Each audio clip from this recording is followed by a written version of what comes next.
These three big drivers, what's important to realize, they're not just last year. These are a deeper trend in the world over the last 20 years. Protests have been growing and growing in the world, and say, why? Why is this happening? Welcome to Global Dispatches, a podcast for the foreign policy and global development communities and anyone who wants a deeper understanding of what is driving events in the world today. I'm your host, Mark Leon Goldberg. I am a veteran international affairs journalist and the editor of UN Dispatch. Enjoy the show.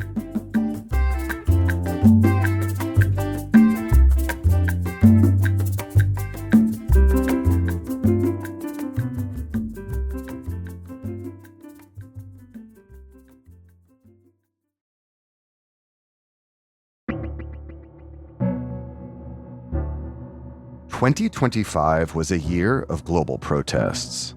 More than 70 countries in every region of the world experienced anti-government demonstrations this year. Some of these, like in Nepal and Madagascar, led to the toppling of governments. Some were in countries without much of a history of protest, like Tanzania, and many were youth-led, with Gen Z protesters from different countries drawing inspiration from each other. My guest today, Thomas Carothers, is director of the Democracy Program at the Carnegie Endowment for International Peace, where he runs the Global Protest Tracker. Drawing on data from the tracker, he and co-author Judy Lee published an essay on the drivers of global protests in 2025, which we discuss in our conversation today. We kick off with some big picture global trends and have a long conversation about whether or not Gen Z protests can be considered a global movement. I posted a link to the essay in the show notes of this episode, which I encourage you to peruse. And as always, please reach out to me using the contact button on globaldispatches.org if you have suggestions of people I should interview or topics I should cover. I love hearing from you. I respond to all the messages, so please do not hesitate to reach out. And if you are so inspired at the end of the year, please do consider making a contribution to Global Dispatches by becoming a paid subscriber at globaldispatches.org. Every individual subscription goes a very long way to enable me to continue to publish 2 episodes a week, every week, in perpetuity. Thank you. Now here is my conversation with Thomas Carothers of the Carnegie Endowment for International Peace.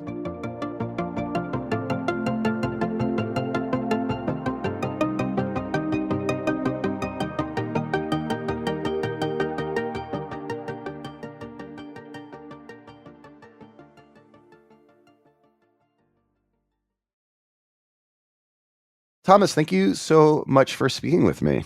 It's a pleasure to be here. So your global protest tracker has been tracking protests around the world since 2017. Just to kick off, a big picture question to you. What were some of the key trends in global protests this year, 2025? It's been a big year for protests. The last several years have been big years for protests. Last year, 24, you remember, was the year of elections. Everyone was talking about elections all around the world. Well, that led to a lot of protests over troubled elections. This year, it's also been a big year, but it's a different set of drivers. My colleague Judy Lee and I, in a recent piece, we identified 3 big drivers this year. The first is corruption and sort of government malfeasance. People are angry in a lot of countries about corruption, and they're protesting. It's in Spain, related to the prime minister, in Nepal, in the Philippines, Mongolia, a whole bunch of places. Second, overreach. By overreach, I mean governments that are probably have an illiberal or an anti-democratic character going too far, and citizens snapping and saying, enough already. So in the Central African Republic, going for a 3rd term as president. No, citizens got upset about that. In Mali, military government that was promising a civilian transition say, no, we're going to be around for longer than expected. Citizens are angry about it. In Turkey, continued crackdown by Erdogan on mayors and civil society and political opposition generally. People protested in response. Obviously, in the United States, No Kings protest. The name tells you what that was about. Of course, your listeners are familiar with that. And then Tanzania, really big, important reaction to the elections in October there that were distorted and manipulated. Massive protests by Tanzanians that were violently Mhm. repressed, many people killed, Yeah. unfortunately. I would just flag a recent episode I did on that particular issue in the Tanzania protest for listeners. It is a pivotal moment for Tanzania's political Mhm. future, Yeah. whether or not what was a soft, kind of not very democratic, but not very Mhm. repressive regime for decades, really, by Yeah. the CCM in Tanzania. And they turned a nasty corner in October and Mhm. early November when they came down very Yeah. hard on protests and show an ugly character. Just on Tanzania itself, and I don't know how indicative this is of other trends that you have monitored this year, but Tanzania, unlike many other countries in the region and in other places where there have been protests, is not a country with a significant history of mass Yeah. protest. And I do wonder where protests have been most surprising to you. But go on to your third point first. Yeah. So corruption, overreach. And the third is hardship, economic austerity. Governments continue to be under tremendous pressure to cut budgets and to reduce benefits for citizens. And of course, citizens push back. Sometimes that's in Europe, in relatively wealthy countries like Belgium or Spain or France. But obviously, Argentina is undergoing a big economic reform moment that involves austerity, citizens protesting a lot, and then high fuel prices in some places, Angola, Ecuador, et cetera. That's a kind of a perennial with protests, economic hardship. These three big drivers, what's important to realize, they're not just last year. These are a deeper trend in the world over the last 20 years. Protests have been growing and growing in the world and say, why? Why is this happening? I think there are three big reasons. The first is it's been the era of democratic backsliding, unfortunately, in many countries, and citizens in many places are pushing back against democratic backsliding. And so you see hundreds of protests over the last 20 years in response to backsliding. Second, another big trend has been hardship. The boom years of the 90s and the early 00s have passed for most countries, and most countries are under the gun economically. They're having to cut budgets, they're having to reduce benefits for citizens, and so forth. And so there's just a lot of frustration out there on the part of people of not getting what they hope for in their daily lives from their governments. And so there's a lot of protests related to economic issues. And then third, corruption and in general kind of lousy governance, but particularly corruption. I think here we really see the increase in information flows over the last 20 years that allow you to get a lot more information about who is that government minister. I'm going to just Google his house and see like who owned that house before him. And it's a lot easier to get information about what's going on in a lot of countries, and citizens have had it with corruption in a lot of Mhm. places. Corruption is a major driver of regime change and protests. What happened last year is emblematic of what has been happening in the world over the Mhm. last 20 years. I do wonder, it's interesting, if the coincidence of democratic backsliding along with the advent of social media over the last 15, 20 years have created, both a reason for people to protest, but also given them the tools of organizing that in previous eras they might not have. And if that's like a distinguishing factor at all in the general trend towards more protests over the last couple decades. No question. It's just a lot easier to organize a group of people very quickly. Let's meet here. Here's the issue. Let's get on it.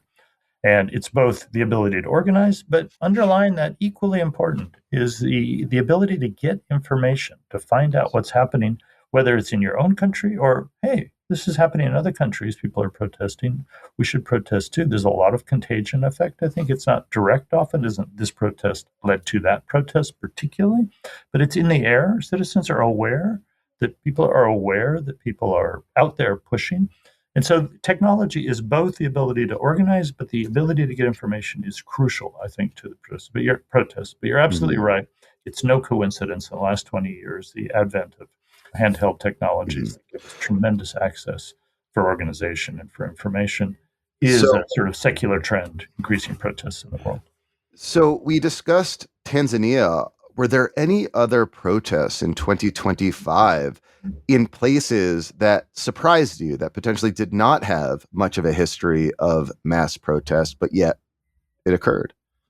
I think Nepal is a big one. Nepal is a country that's had kind of democratic governance of a type for the last 20 or 30 years, off and on, and it's been patchy and it's been often kind of murky. But we haven't seen this kind of outbreak of just massive protests that overturned a regime that led to the entire resignation of the government and the election of new government, using Discord, the platform, to sort of indicate the protesters, who they wanted as the next prime minister. And Nepal really surprised people, I think, by the breadth of the protests and the depth of the anger, and that it led to essentially regime change. Mm-hmm. Another one that I think caught people somewhat by surprise was Madagascar, not a country that's on most people's radar screen, but there, again, kind of not really terrible government, but one that had, a lot of problems. But again, citizens this fall just erupted in protests and drove out essentially the entire leadership of the country. Now, unfortunately, the protests led to the military takeover, where the military stepped in and said, okay, well, we're going to run things. And I would say situation unresolved there. So those are two examples of where they caught people by surprise. Maybe Morocco, too, although Morocco has had protests before. 5 or 6 years ago, I think there were some major protests in Morocco, and then, of course, going back to the Arab Spring. But protests in Morocco also, I think, caught people by surprise. So I'm glad you brought up Nepal and Madagascar, because those are two protest movements that led to, a change in government, regime change. Were there any other protests in 2025 that had such a direct consequence on a change of government? I guess you'd put Peru in that category. Peru's had a lot of regime changes. They've been cycling through presidents quite a bit in the last 10 or 20 years, like out of power and often into prison for corruption. But there were protests in 25 in Peru that accompanied, I'd say, the ouster of the president. It was certainly a factor. I mean, there were other factors, but protests in Peru are associated there with a changeover of president as well. So we've touched on this a little bit and hinted around it, but there has been much made this year about Gen Z protests, about how young people in many countries, particularly in Nepal, in Morocco, in Madagascar, and in Kenya as well, have led protest movement. This has been a youth-led year of protests. To what extent do you attribute like demographics and generational interests as driving these protests? The attention to the Gen Z dimension of protests raises a lot of really interesting questions. I think we have to start, Mark, with the realization, or something that we know, but I think it's lost a little bit in some of the discussion of Gen Z, is that youth tend to be involved in protests in a lot of places, and they have been for a long time. The Arab Spring was a lot about Arab youth, and probably go back to the French Revolution, it was a lot about youth. Young people tend to often be in a leading role in protests. Why? Because it is their future that is often at stake, because they often are at universities where they're in large groups together and it's easy to organize and easy to talk, because they often are more willing to take risks that older people who might be afraid of losing their jobs or unsettling family life in different ways. Young people are more willing to get out there and take risks and so forth. So young people have been involved in a leading role in protests for a long time. So I'm a little hesitant about feeling like, whoa, this is really a surprise and very new. Putting the label Gen Z on it gives almost like a cool patina to it. You feel like, oh, this is cool. It's a Gen Z protest. And some of the protesters really embraced that wholeheartedly. In Morocco, they said this is Gen Z. I think they called it 212 or 1212, the country code for Morocco. They used that to kind of brand themselves. But I would be hesitant to think that they have a fundamentally different character than many protests that we've seen before.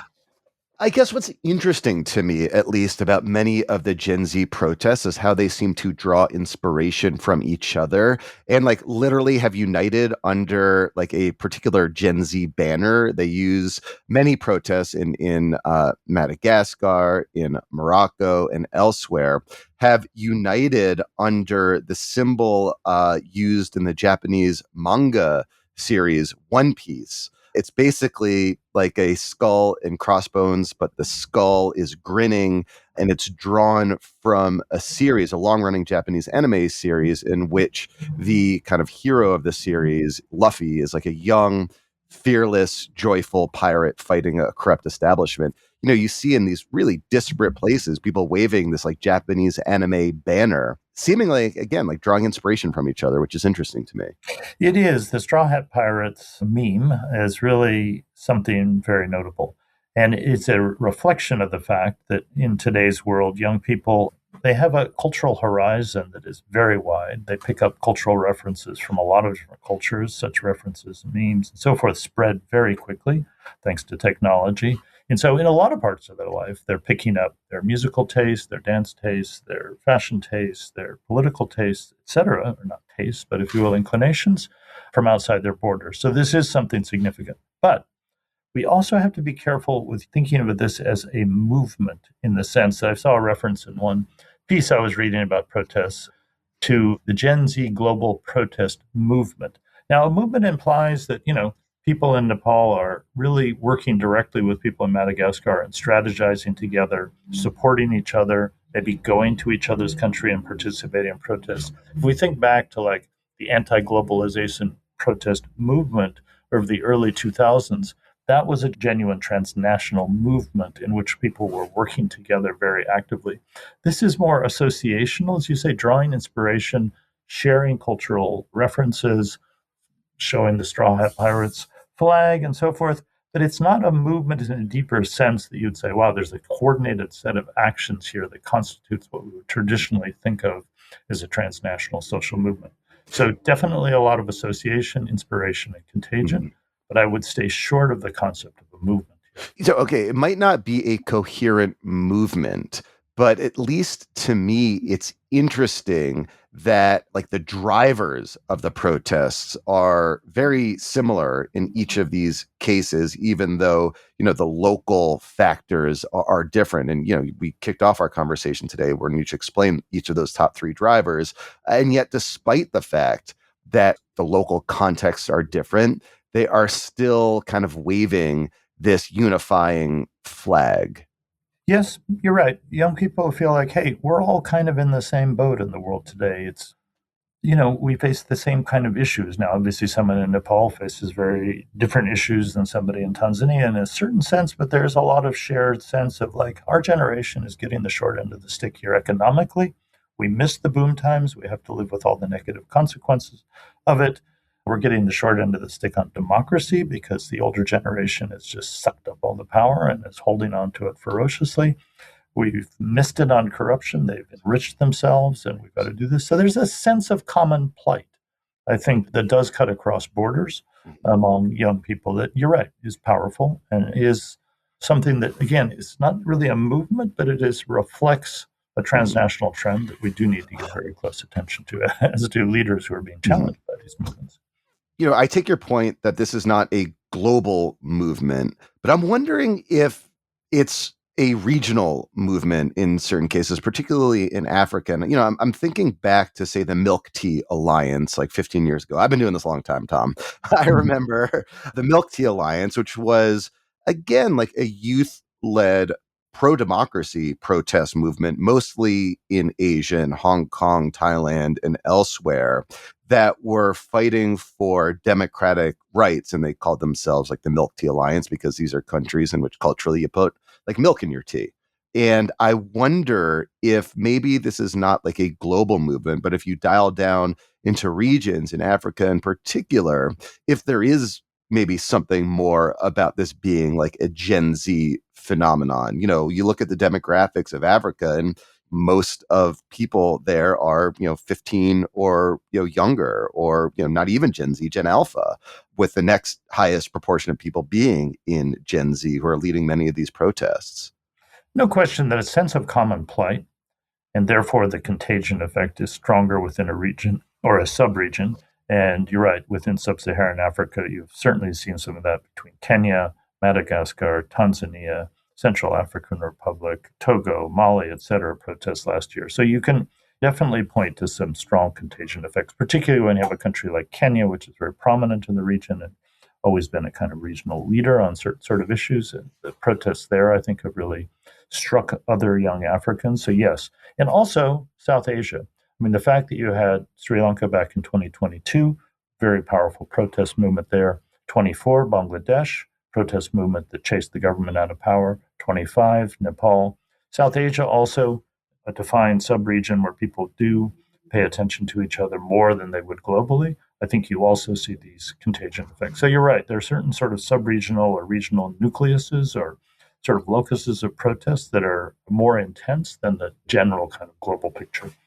So you mentioned earlier that 2025 protests really picked up where the 2024 protests kind of left off, and they all kind of build on each other. So looking ahead to 2026, and we're recording this conversation in the middle of December, what trends from 2025 do you expect to continue or potentially be exacerbated in 2026? Hardship is not going away. The global economy remains for, many countries in the world unbelievably competitive and very difficult to find, a stable and productive place within it. So that's going to continue. The demographic trend, which you describe in Africa, contributes to youth dissatisfaction in many ways, and higher expectations is just going to continue to put pressure on African regimes. So hardship, this demographic trend. I think overreach will just continue to be a factor because there will be more elections ahead. Very important election in Hungary, for example, in the spring. If the current government there decides to distort the electoral process more than it already has and prevent change from occurring, if that's what Hungarian citizens want, you would likely see very big protests. So watching key elections like that, I think overreach will just continue to be a factor as well. And corruption just never goes away. Corruption is out there. There's so much corruption and there's so much anger about it. So I don't expect to see a startlingly new set of drivers. Instead, I think we'll just, as I said, these are long-term trends in the world that are really driving political change in many countries or driving reactions to negative political change that are almost certain to continue. Well, Tom, thank you so much for your time. And I'll post a link to your protest tracker and to your brief from the Carnegie Endowment in the show notes of this episode. Thank you. It's been a pleasure.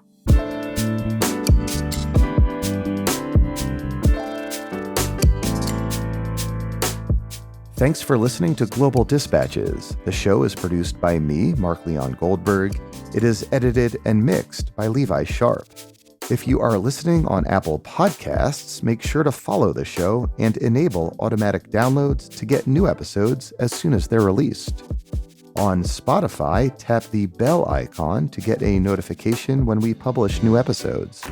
And of course, please visit globaldispatches.org to get on our free mailing list, get in touch with me, and access our full archive. Thank you.